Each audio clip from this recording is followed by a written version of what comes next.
Welcome to all engineers to our channel VRP ICT. Today we are going to discuss chapter number 5 of artificial intelligence, in which we will discuss about 15 MCQs, from which 5 MCQs can be asked in your MCQs type examination. So let's start chapter number 5, whose name is representation of knowledge using rules, and its weightage is 5 marks. Question number 1: which of the following is a type of knowledge? So here in this question we just have to identify the type of knowledge. So there are two types of knowledge. One is procedural knowledge and another one is declarative knowledge.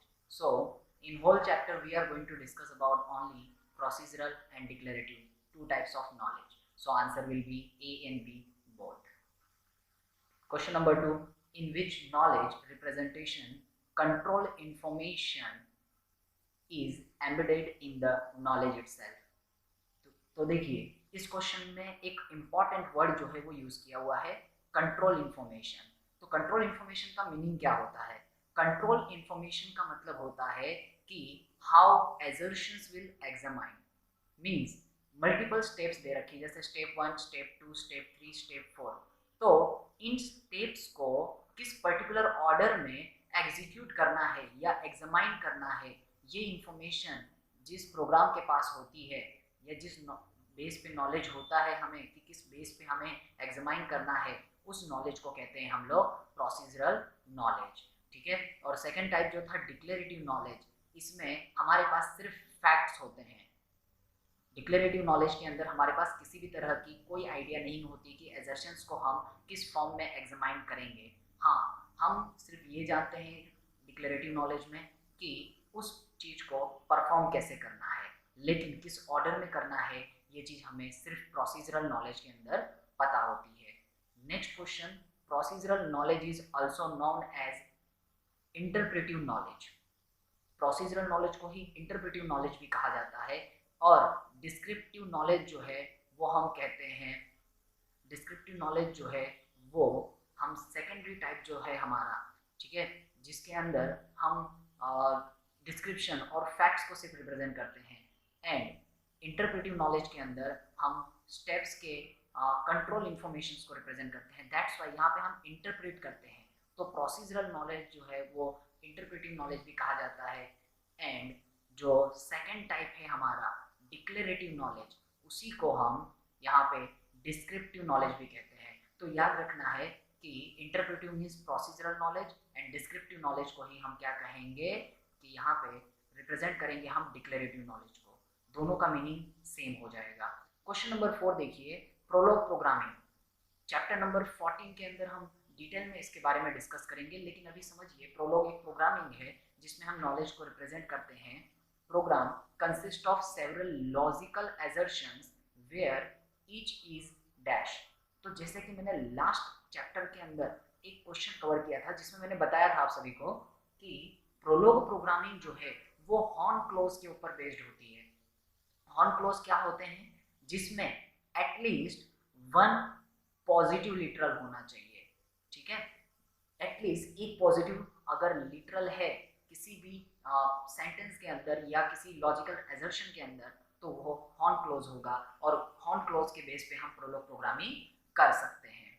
Next question है, if the assertions have more than one answers for any question which of the following representation will not be used? Most important thing, which will not be used. So when there are more than one solutions for there is question where we have the multiple solutions, then which language is used for representing this?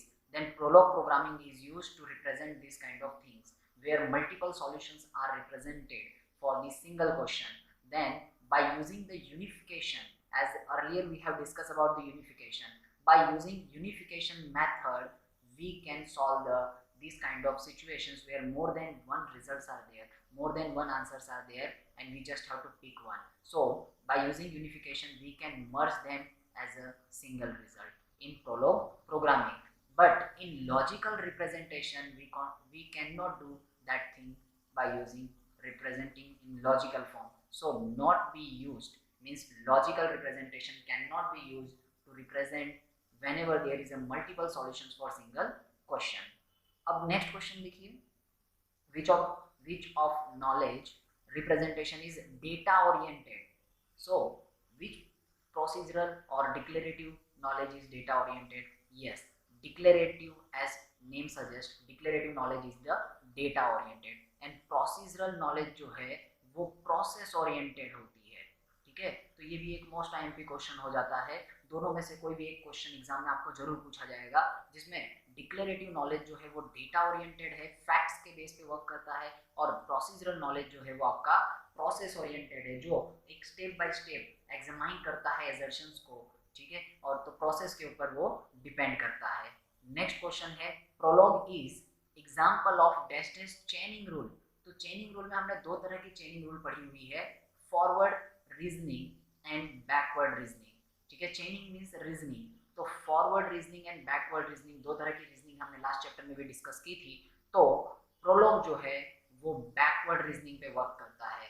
ठीक है, याद रखना है कि Prolog is based on the backward reasoning. Next thing, Prolog rules are matched with dash dash procedure. As already I have told about this, unification is used in prologue to match the multiple answers. ठीक है, multiple assertions हैं या multiple sentences हैं, तो उनको match करने के लिए हम यूनिफिकेशन यूज करते हैं प्रोलॉग प्रोग्रामिंग के अंदर। नेक्स्ट है, backward reasoning is dash, it is a goal drive one.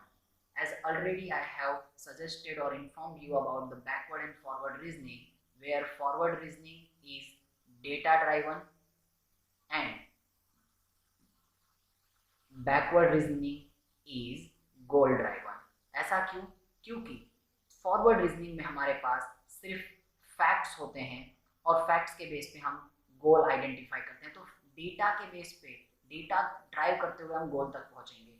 और बैकवर्ड रीजनिंग में हमारे पास गोल स्टेट होता है लेकिन फैक्ट्स हमें नहीं पता होते, तो गोल से हम फैक्ट्स तक जाते हैं। तो यहाँ पर हम क्या करेंगे, गोल के थ्रू ड्राइव करते हुए फैक्ट्स तक पहुँचते हैं। तो goal driven means backward reasoning and facts के थ्रू डेटा ड्राइवन मीन्स हो जाएगा आपका फॉरवर्ड रीजनिंग। तो दोनों ही आईएमपी क्वेश्चन हो जाते हैं, दोनों में से कोई एक क्वेश्चन आपको जरूर पूछा जाएगा।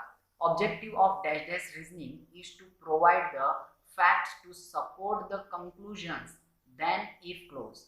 सो यहाँ क्या कहा देखिए, समझिए इस चीजों को क्या दिया है क्वेश्चन में, facts to support the conclusion means already there is a conclusions which are known and you have to prove or provide the facts for that. So which is the method? Obviously backward reasoning. Goal state से data या facts तक जाना है तो हम क्या करेंगे, backward reasoning. तो backward reasoning means then if clause, and forward reasoning अगर है तो इफ देन क्लोज। ठीक है, इस तरह से दोनों पूछे जा सकते हैं।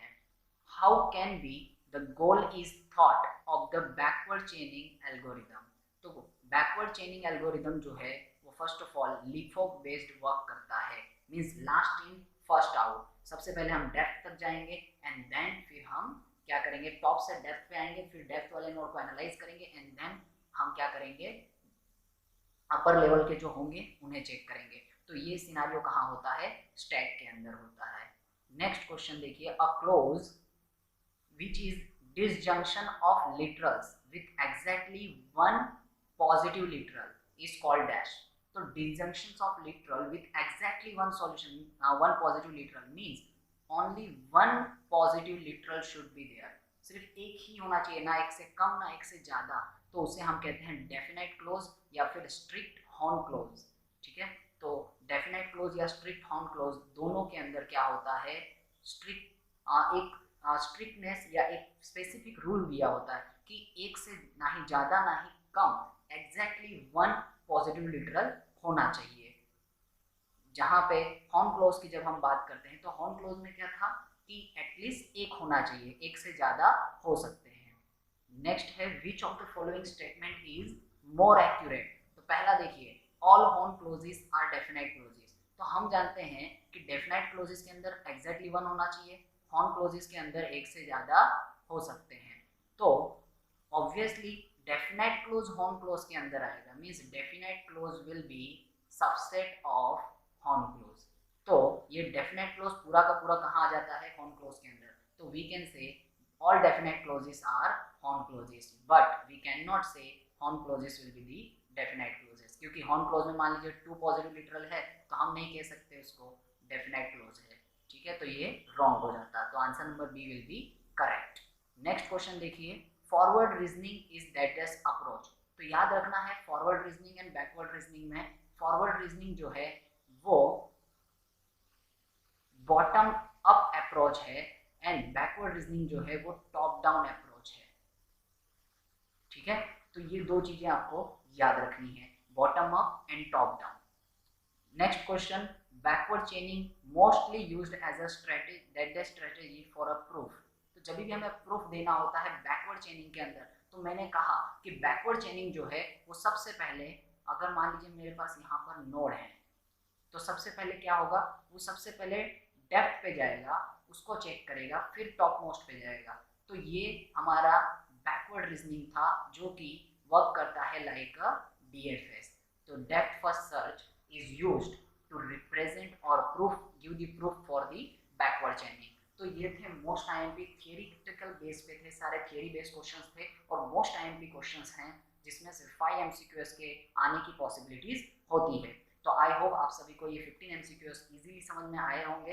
एंड अगर आपको फिर भी कोई डाउट है तो आप कमेंट सेक्शन में मुझे बताइए, मैं उसका रिस्पॉन्स आपको दूंगा, जो भी सॉल्यूशन होगा वो भी आपको मैं प्रोवाइड कर दूंगा।